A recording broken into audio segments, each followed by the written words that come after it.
Welcome to the Learning Pines YouTube. We hope this video helps.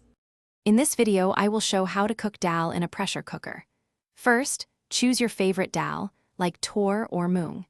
It's important to rinse the dal well under running water until the water is completely clear. For an even better result and quicker cooking, consider soaking the dal for about 30 minutes to 1 hour before you begin. This simple step makes a big difference in the final texture and taste of your delicious dal. Now, let's get cooking. Place your well-rinsed dal into the pressure cooker.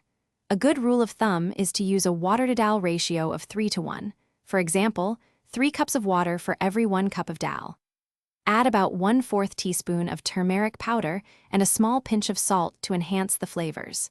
Securely close the lid of your pressure cooker, making sure the vent pipe is completely clear before heating. Once the pressure cooker is sealed, place it on medium-high heat. You'll know it's reached full pressure when it whistles about 3 to 4 times. After that, reduce the heat to low and let it simmer for an additional 5 to 7 minutes. The next crucial step is to allow the pressure to release naturally. Wait for 10 to 15 minutes before carefully opening the lid to ensure safety and perfectly cooked dal. After the pressure has released, open the lid and gently mash the dal with a spoon or whisk to achieve your desired consistency. For an extra burst of flavor, prepare a simple tempering. Heat a tablespoon of ghee in a small pan, add 1 teaspoon of cumin seeds and a pinch of asafoetida, and let them sizzle.